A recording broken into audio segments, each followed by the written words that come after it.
네, 지금부터는 전국의 주요 이슈들 두 분과 함께 정리해 보겠습니다. 오늘은 박상혁 더불어민주당 의원, 강승규 국민의힘 의원과 함께하겠습니다. 안녕하십니까? 예, 안녕하세요. 네. 안녕하세요. 안녕하십니까? 네, 조금 전 송원석 국민의힘 원내대표 얘기도 들어봤습니다만 이 대장동 개발 피리 사건 항소 포기 이후 정치권 파장이 상당히 커지고 있는 그런 분위기입니다. 자, 먼저 오늘 노만석 검찰총장 직무대행과 정성호 법무부 장관의 출근길 발언부터 들어보시죠. 법무부 장관으로 항소 포기하는 지시 받았습니까? 다음에 말씀드리겠습니다. 이 사건 관련해서는 원론적인 말씀을 드린다고 하면은 저는 성공한 수사 또 성공한 재판이었다고 생각합니다. 그런데 항소 여부는 신중하게 알아서 판단해라. 맨 처음에 그렇게 얘기한 것 같습니다. 다만 저는 제가 법무부 장관 취임해갖고 구체적 사건에 대해서 이래라 저래라 지시하지 않는 것이 원칙으로 삼았습니다. 아니 이 사건과 이재명 대통령과 무슨 관계가 있습니까? 이재명 대통령 이미 별개로 기소돼서 재판을 진행 중이다가 지금 중단돼 있고 거기 관계자라고 하는 그 성남시의 공무원들도 재판을 따라받고 있습니다. 네, 이게 좀 복잡한 내용이어서 저희가 뉴스에서 여러 차례 거듭 시청자 여러분께 전해드리고 있습니다. 해석이 분분하긴 하지만 어쨌건 지난주 1심 선고가 나온 대장동 사건에 대해서 검찰이 항소 포기 결정을 내린 게 이례적이라는 그런 목소리가 나오고 있고 그 결정에 윗선, 그러니까 정성호 법무부 장관의 압력이 있었느냐 이 부분에 관심이 쏠리고 있습니다. 자, 정성호 장관 오늘 한 20분 동안 중간중간 물도 마시면서 열변을 토하듯 말을 했는데 두 분이 이 정성호 장관의 어떤 발언에 좀 주목을 하셨는지 먼저 좀 들어볼게요. 잘 아시는 것처럼 정성호 장관은 5선 국회의원을 하신 분입니다. 국회의원 하시는 내내 특별히 무리하거나 이런 일이 없거든요. 그래서 아마 야당 의원들도 정성호 장관에 대해서는 평가가 굉장히 좋으신데요.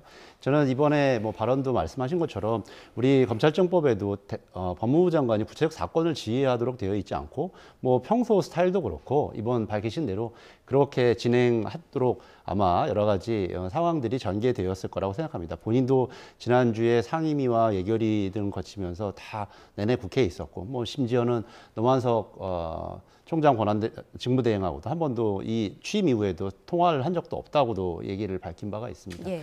저는 이 사건이 이례적인 것이 아니라 이례적인 수사였고 그 자체가 문제 있는 조작 기소였기 때문에 저는 문제가 된다고 생각합니다. 그리고 실제로 판결 결과도 보면 유동규 같은 경우는 검찰의 구형량보다 더 1년 높게 판결이 나왔습니다. 그리고 하나하나 사실은 지금 여러 가지 잘못된 조작 정보들이 지금 범람하고 있는데요. 실제로 이와 관련된 잘못된 이익들이 있다면 현재 지금 성남시에서도 이와 관련되어서 민사소송 진행 중이기도 하고 그리고 이들의 수익 중에 2천억이 추징 보존되어 있습니다. 추징 보존이라는 건 뭐냐면 재판이 확정되기 전에 혹시나 빼돌릴까 봐 법원에서 추징 보존을 하고 있기 때문에 그런 부분과 관련돼서 전혀 문제가 없습니다. 그리고 지금 정성호 장관이 얘기한 것처럼 이 사건과 별개로 이재명 대통령은 기소가 되어 있고 나중에 대통령직이 끝나면 재판을 받게 됩니다. 이 사건의 피고인이 아니라는 이야기죠. 예. 그렇기 때문에 지금 얘기하고 있는 것은 이 사건의 본질은 이례적 수사에 대한 우리 정치 검찰들의 저는 항명이다. 그리고 검찰 개혁을 앞둔 집단적인 항명이다. 이렇게 판단하고 있습니다. 네, 앞서 송원석 국민의힘 원내대표는 정성호 장관의 말이 무슨 말인지 이해가 안 된다. 대장동 범죄 집단 변호인 같다. 이런 말도 했거든요. 어떻게 저도 들으셨나요? 전적으로 동의합니다. 이번 사건은 단순한 절차적인 문제가 아니라 법무부가 외압을 강해서 상수를 포기하게 한 검찰 사법 권력에 대해 권력이 얼마나 장악할 수 있는지 얼마나 휘두를 수 있는지를 보여주는 상징적인 사건이라고 할 수 있습니다. 지금 검찰이 기소한 내용에 보면 7,800억이 넘는 돈이 개발 비리로 인해서 개발 이익이라면 당연히 성남 시민에게 돌아가야 될 것이 몇몇 업자들의 편취해서 7,800억이 지금 성남시에서 벗어나 있다는 거잖아요. 그것을 2천억이 지금 보존돼 있다고 그러지만 이번에 검찰에서 7,800 몇십억을 갖다 기소를 했는데 그 중에 대해서 1심에서는 400 몇억 원만 인정을 하고 나머지 부분에서는 액수를 특정할 수 없다고 그래서 판단을 유불했단 말이죠. 예. 그러면 2심에서 이에 대해서 다시 쟁점을 다퉈야 7천억이 넘는 돈이 국고로 환수될 텐데 그 기회를 아주 없애버리고 2천억의 추징금 보전금도 결국은 400몇 억만 1심 판결이 확정된다면 다시 범죄자들에게 다시 되돌아가는 그런 형국이라 볼 수 있죠. 문재인 정부에서 지난 5년 동안 적폐청산이란 이름으로 어떤 보수의 어떤 피를 말리는 인적 청산을 했다고 한다면 이재명 정부에 들어와서는 지금 내란몰이와 그리고 또 본인의 범죄를 벗어나기 위한 여러 가지 범죄 사법 회피가 국가의 어떤 여러 가지 제도적, 공화주의적, 민주적 DNA를 말살시키고 있다. 저는 그런 제도를 완전히 국가의 어떤 DNA를 말살시키고 있다. 그렇게 판단이 되는 상징적인 사건이다. 이렇게 보여집니다. 네, 이렇게 여야의 방점과 그리고 평가가 완전히 엇갈리고 있는데 정성호 장관은 이 항소 여부는 신중하게 알아서 판단해라 이 정도로만 언급했다고 했어요. 그런데 지금 야권에서는 그 정도가 압박이 되는 거 아니겠느냐 또 이렇게 공격하고 있더라고요. 지금 잘 아시는 것처럼 정치검찰의 형태가 법무부 장관에 대해서 여태까지 치받고 사실상 항명을 해왔던 게 여러 차례 있지 않겠습니까? 법무부 장관은 아마 이제 국회에서 계속 상주하면서 예결위를 진행하고 있는 과정에서 보고가 올라오니 여러 가지 종합적인 판단을 해라. 왜 그러냐? 아시는 것처럼 남욱이라는 사람이 어떻게 그 당시 부장검사였는가요? 검찰이 어떻게 했는지 이걸 다 소상하게 지금 일종의 양심 선언을 하지 않았습니까? 말로 표현하기도 어려울 정도로 아주 그냥 이 검찰의 그런 잔인한 형태를 보여주는 건데요. 그런 여러 가지 또 정황들이 있기 때문에 그리고 유동규가 사실상 일종의 플리바게닝 형태로 기소가 되고 했던 여러 가지 상황들이 있기 때문에 그런 부분들을 이런 정황들까지도 잘 신중히 판단하라는 취지이지 거기에 구체적인 지시가 있거나 어떤 지휘가 있었다고는 저는 보기가 어렵다고 생각이 들고요. 저는 이 사건과 관련되어서 예를 들어서 조금 전에도 얘기했는데 얼마 전에 우리 국민의힘의 박수영 의원이라는 분이 계십니다. 예. 선거법 위반으로 90만 원 선고가 1심에서 됐는데 원래 구형은 150만 원이었습니다. 근데 검찰도 본인도 항소를 안 해서 기각이 돼버렸죠. 항소 유지가 됐습니다. 이런 검찰에서는 여러 가지 상황들에 따라서 항소 자제를 하고 이런 일들이 있습니다. 근데 그런 것은 국민의힘 의원한테 그런 게 됐을 때는 왜 우리 검찰에서 들고 일어난다든지, 제가 잠시 후에 얘기했습니다만, 12.3 내란 이후 여러 사건들을 볼 때와 지금의 태도가 너무 다르다라는 생각이 들고요.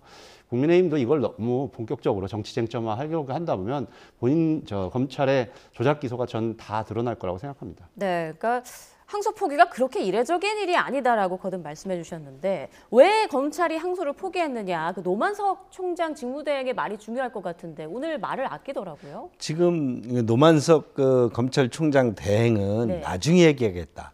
그러면 지금은 얘기 못할 뭔 일이 있다. 검찰총장 대행보다 더 높은 곳에 압력이 있다는 것을 스스로 밝힌 거고요.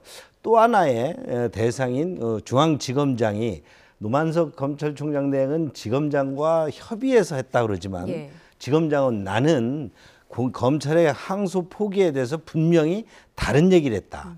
그리고 지금 내부적으로는 다 결재까지 하고 관련 검사들이 그 접수 창구에서 대기를 하고 있었다는 거잖아요. 그런데 그것을 시한 몇 분 남겨놓고 그 위에서 지시에 의해서 검찰이 법무부가 이것을 항소 포기하도록 종용을 했습니다. 그런데 지금 오늘 정성호 장관이 도어 스태핑 과정에서 이렇게 얘기를 합니다. 그러니까 알아서 판단하라고 했다. 네, 그러니까 알아서 신중하게 판단한다. 예. 그러면 신중하게 하라는다는 것은 지금 검찰과 지금 이 사건과 이재명 대통령과 다 관련이 돼서 수백 번의 관련 이름이 거론될 정도로 재판 기록에 나온다고 하면 법무부 장관이 신중하게 판단하는 그 자체가 이것은 항소를 포기하라라고 엄청난 압박을 건 것이죠. 그것도 어떤 법무부 장관의 지휘권을 사용하지 않고 은밀하게 뭔가 다른 얼굴로 이렇게 한 것이기 때문에 이거는 직무이기자 아주 배임이고 여러 가지 검찰권에 대한 엄청난 압박이다. 이것은 반드시 어느 시점에서든지 다시 평가를 받을 것이다 이렇게 봅니다. 저는 좀 전에 국민의힘 의원총회에서 송원석 그 대표가 이 판결문에 대해서 아주 잘못된 왜곡적인 얘기를 하시는 걸 봤는데, 다 아시는 것처럼 판결문에 이재명 대통령의 이름이 나온 거는 검찰의 무리한 기소, 조작된 기소 때문에 나온 거고, 그 판결문 어디에도, 그리고 심지어 대체적인 취지는 이재명 당시 성남시장과는 전혀 관계가 없었고, 유동규라고 하는 사람이 그 몇 사람들과 그러던 결부가 돼서 편취를 했던 것으로 보여진다라는 취지였습니다. 그래서 저희들은 이 판결이 나오자마자 봤을 때, 이제 명확하게 그 사실에 드러나고 있구나. 그리고 또 남욱 같은 사람들의 어떤 양심선언 비슷한 걸 통해서 정치 검찰의 행태가 하나하나씩 드러나고 있다라고 생각하고 있기 때문에 지금 전혀 다른 지금 잘못된 호도하고 있다, 이 판결문에 대해서 저는 이렇게 생각합니다. 예. 자, 이렇게 검찰이 대장동 사건 1심 판결에 항소하지 않기로 하면서 전국은 그야말로 요동치고 있습니다. 관련해서 정치권에서 나온 목소리 조금 더 들어보겠습니다.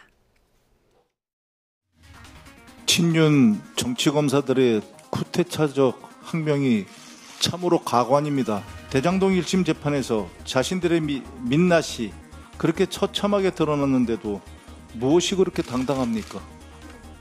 조작에 가까운 정치 기소를 해놓고 허술한 논리와 증거가 법정에서 철저하게 무너졌는데도 부끄러운지도 모릅니다. 검찰이 기계적 항소권의 남용을 자제한 것은 당연한 거 아닙니까? 입막음용으로 대장동 일당 호주머니에 7,400억을 꽂아준 것입니다. 7,400억짜리 항소 포기입니다.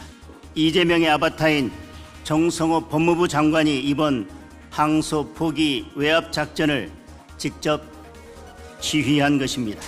이재명만이 할 수 있는 일입니다. 단군 이래 최악의 수사 외압이자 재판 외압입니다. 명백한 직권남용이자 탄핵 사유입니다. 네, 민주당에서는 기소 자체가 문제였다는 거고, 국민의힘은 이번에 검찰이 항소를 포기한 것에 외압이 있었다라고 주장을 하고 있는 그런 상황인데, 그런데 양쪽 다 지금 국정조사를 언급하고 있더라고요. 어떻게 해결해야 한다고 보시는지 두 분 의견 들어보겠습니다. 김병기 원내대표가 어제 기자간담회에서 밝힌 대로 저희들은 이 사건 자체를 조작된 기소로 판단을 하고 있고, 그와 관련된 좀 전에도 여러 차례 만들었던 것처럼 남욱의 증언이라든지 이런 걸 통해서 밝혀지고 있기 때문에, 또 이 밖에도 여러 가지 쌍방울 사건이라든지 관련된 이재명 대통령과 관련된 사건에서 정치 검찰이 보여준 무리한 기소, 조작 기소, 그다음에 거의 사람들 또 일가를 또 어떤 회사를 아예 망가뜨릴 수 있는 이런 검찰의 행태가 무수히 반복되었기 때문에, 이런 부분들에 대해서 우리 국회에서 할 수 있는 모든 역량을 총동원해서 그런 부분을 좀 밝혀야겠다라는 생각을 좀 가지고 있습니다. 예. 국정조사 좋습니다. 이재명 사건, 지금 그 대장동 사건에 대해서 수사 검찰을 민주당에서 국정조사를 하겠다. 저는 국정조사 찬성합니다. 국정조사를 해서 수사 과정에서 어떤 조작이 있었다는 것인지 한번 살펴봐야 되고요. 그에 덧붙여서 이번에 항소 포기 과정에서 났던 정성호 법무부 장관의 어떤 그 부당한 지휘, 그 다음에 그 검찰총장 대행의 여러 가지 배임, 이런 부분 등을 국정조사에서 낱낱이 밝히고, 그것이 필요하다면 특검 등을 통해서 이번 항소 포기 사건에 대해서 다시 원점에서 되돌아봐야 된다. 그래야 7천억이 넘는 7,800억 쪽에서 1심에서 지금 배임된 400억을 뺀 7,400억 정도를 어떻게 국가가 환수 줄 수 있는지 다시 법정에서 따질 수가 있다. 그래서 저는 국정조사든 무엇이든 다시 이 사건을 들여다보는 건 전적으로 찬성하는 입장입니다. 네, 한 가지 참고로 좀 말씀을 드리면, 예. 저는 잘못된 부동산 투기, 부동산 비리로 인한 부분들은 밝혀져야 되고 그런 부분에 대해서는 국민적 공분이 있다고 생각합니다. 그래서 예를 들면 재건축이라든지 이런 부분에서 초과 이익이 발생하면 국민의힘에서는 그런 부분은 별로 신경을 안 쓰세요. 그런 부분에 대해서 강력한 입장들을 제 원칙인데 이 사건과 관련되어서 법리적인 측면을 보면 왜 추징이라는 건 뭐냐면 피해자가 없는 경우, 피해자를 특정하기 어려운 경우 국고로 환수하는 게 맞는 경우를 추징을 하거든요. 예. 그런데 지금처럼 이 기소 자체가 무리했기 때문에 그냥 모든 이 사업과 관련된 수익을 전체로 추징을 한 거예요. 그렇기 때문에 오히려 법원을 제대로 판단을 못 받은 겁니다.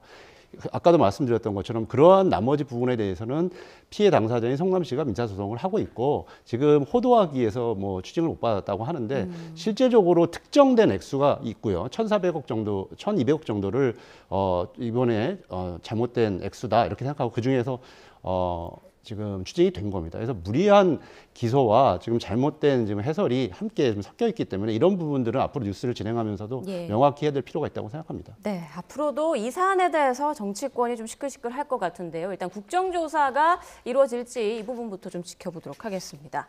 자, 다음 이슈로 넘어가 보겠습니다. 어제가요, 정청래 민주당 대표의 취임 100일 되는 날이었습니다. 하지만 관례처럼 이루어지던 100일 기자회견 대신 봉사활동을 선택했는데 관련 목소리 들어보시죠. 어제 취임 100일을 맞아 동물보호소에 봉사활동을 다녀왔습니다. 이어서 다녀온 용인의 배감 119 안전센터에서는 국민의 생명과 안전을 지키기 위해 매일같이 사투를 벌이는 소방관 영웅들의 목소리를 들었습니다. 지난 100일간 그래왔듯이 앞으로 하루하루 최선을 다하며 국민의 명령, 당원의 명령, 시대의 명령을 받들어 하루를 100일같이 제게 주어진 임무를 열심히 수행하겠습니다. 정청래 대표도 왜 축하받고 격려받고 싶지 않겠어요. 그러나 저는 잘했다고 생각해요. 예. 정청래 대표에게 마이크가 자꾸 돌아가고 정청래 대표가 주목받게 되면 예. 언론에서는 계속 명청 갈등 이런 걸 부추기려고 그럴 테고 예. 대통령실과 소통은 잘 되고 있냐, 잘 되고 있는 증거 좀 내놔봐라 뭐 이러면서 또 그럴 거 아니에요. 그러면 불필요한 뉴스가 생산될 거를 알고 정치 고수 정청래가 또 이럴 때 딱 피해가는 거죠. 네, 당정 엇박자 논란 때문에 정청래 대표가 이렇게 좀 민생 행보로 100일을 보낸 거 아니겠느냐 뭐 이런 말도 들어보셨습니다. 두 분께 정청래 대표의 취임 100일 평가 좀 짧게 들어보고 넘어가죠. 예, 정청래 대표 어제 요거만 행사만 좀 말씀드리면 언론에서는 정청래 대표가 원래 원칙적인 이야기를 하니까 그런 부분이 강조돼서 그러는데 실제로 정청래 대표 일정을 한번 보시면 주말에도 전국에서 열리는 장터에 간다든지 예. 굉장히 현장 방문을 많이 합니다. 그리고 저는 어제 이렇게 동물보호소를 찾고 하면서 또 한편으로는 어제 또 김병기 대표가 국정감사가 끝나고 원내대표가 전체적인 평가하는 자리가 있었습니다. 거기에 원내대표, 당대표 이렇게 되면 또 그런 걸 가지고도 무슨 갈등이 있다 이렇게 했을 거거든요. 그런 부분을 잘 현명하게 민생에서 또 현장에서 잘 행사를 진행했던 것 같고요. 전체적인 평가를 보면 좀 어떻게 보면은 이 집권하고 나면 어떤 개혁의 속도, 개혁의 방향 이런 부분 관련되어서 갈등도 있고 좀 늦춰질 때가 있습니다. 저는 정청래 대표의 가장 큰 성과라고 한다면 그런 부분에 있어서 당 대표로서 원칙적인 목소리를 내고 그런 부분들을 계속 진두지휘해왔다. 결국 그게 지난 이제 검찰청법이라든지 이런 개혁의 성과로 나타났다고 생각이 들고요. 그리고 앞으로 있을 여러 가지 사법개혁이라든지 그리고 정보통신망법에 대한 가짜 정보에 대한 뭐 여러 가지 개혁 입법 이런 것까지 이어지게 되면 저는 정청래 대표의 진심이라든지 그런 방향들 잘 평가받을 거라고 생각합니다. 네, 강 의원님 평가도 들어보겠습니다.